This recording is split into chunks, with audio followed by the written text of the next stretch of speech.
Hi, my name is Brandon and this is Chris. We will be demonstrating how to use a multimeter, specifically a Fluke 87. We will be using a electronic device to aid us in explaining how to use parts of the multimeter. We are from Waiakea High School and this is our project for our electronics class. In this section, I will teach you how to measure volts using the multimeter and a battery. First, connect the black wire into the COM port, which is always left there for any measurement. Then you connect the red wire into the far right port, which has the capital V.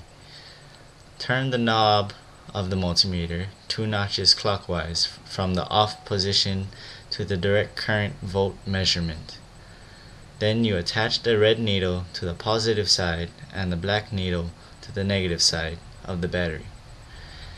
Once you do that, the reading should appear on the Fluke 87 multimeter.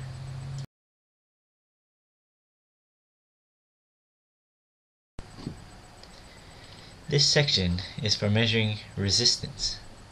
First of all, leave the black wire in the COM port. Remember, always leave the black wire in the COM port because it's the negative side. Connect the red wire to the far right port for ohms.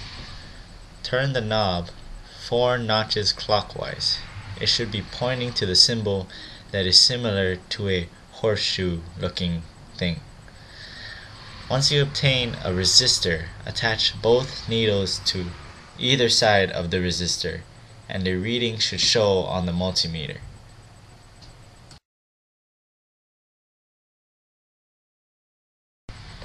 To show you how to measure amps, we will be using the Let Try robot.